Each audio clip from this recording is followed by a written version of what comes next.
Frontier markets have been dubbed as the new emerging markets, and Botswana has been identified as one of Africa's gems with a real GDP growth of 3.9%. This country's economy relies mainly on manufacturing, construction and, of course, mining. Omri Fanseo from Deloitte joins us now for more. Omri, thanks so much for joining us this morning.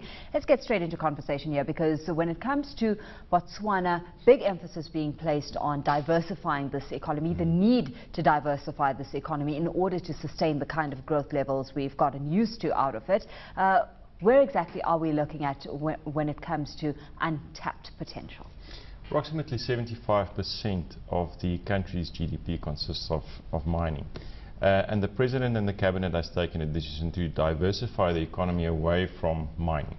So they've set up hubs or nodes for growth in the country. For example, there's a diamond hub, an agriculture hub, an education hub, and so on. And these hubs are supposed to basically grow out the economy and create investment opportunities for the global community in Botswana. So if we look at where we are on a trajectory, there's still some work to be done in diversifying the economy. There's a big reliance in the economy on diamonds, on diamond exports, and with the global markets being in a bit of a slump, you know, the diamond exports have gone down with 12.5%, which is quite dramatic for that kind of small economy. Where exactly does the agricultural space fit into this entire plan? Because you mentioned that a hub has been set up for agriculture specifically, but I've been reading that we're looking at limited potential in that arena because of the limited arable land that that can actually be invested in. That's a very interesting question. I think what's happened is agriculture contributes less than 2% of the GDP of the country, whereas it's one of the primary sources of growth in the country. So it's not exploited optimally.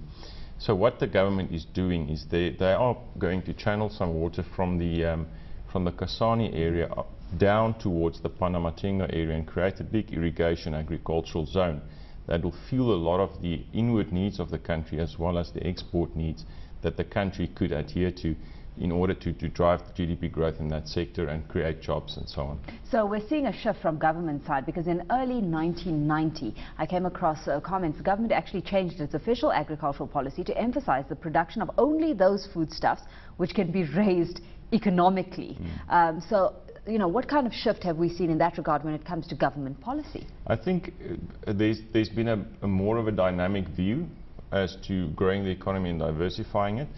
The big problem in agriculture is water. So you cannot grow crops if you don't have water, and that was the plan in Botswana, is to actually get the water down, grow the crops, get farmers in there, commercial farmers, to actually help, you know, grow the agricultural economy and to feed the needs, like sorghum, for example. There's a big need for sorghum in Botswana, and it cannot, you know, all the sorghum we can produce, we can literally just sell into the market there.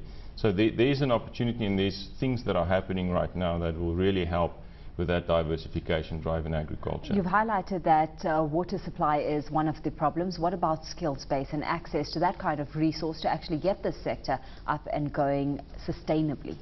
I think the government's perspective is to actually drive skills development on the back of these hubs, as well as on the back of major opportunities.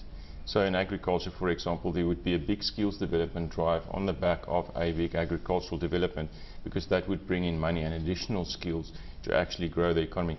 Botswana, in agriculture, they're very well advanced in livestock breeding, especially cattle. They're one of the 2 countries in Africa that export their beef to the European Union.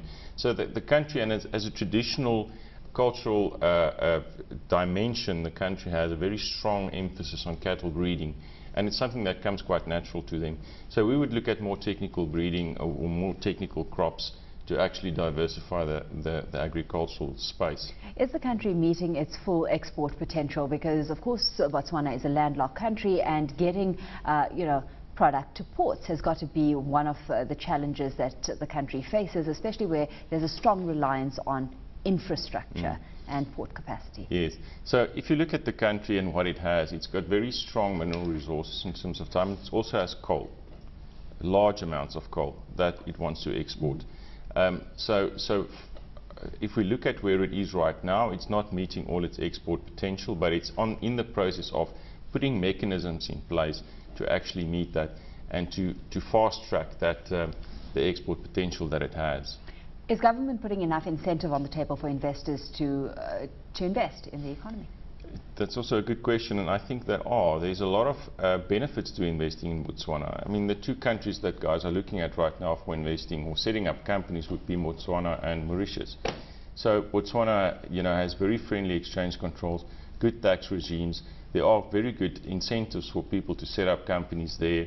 They have units in government that actually facilitate investment into that country to make it easier and to pave the way for that kind of investment. So I think it's a very friendly country to actually do something, set up a company and grow a business. It's one thing putting the incentive on the table. Are investors actually taking note and realizing that potential? You see, investors do this on the back of certain opportunities. So if you look at the construction sector, there's been a lot of Chinese companies that has actually set up shop in Botswana and it has done a lot of things there. So that's just one example. They are in the process of fast-tracking the investment attraction potential in the country. So there's big drives from government to actually go out to the world and say, this is who we are, this is what we can do for you. Please come in and invest in the country, here are the opportunities. And it's being fast-tracked, and I think the momentum is gaining. So an economy that we need to keep an eye on. Omri, let's leave it there. Thanks so much for having joined us this morning. Omri van Zyl is with Deloitte.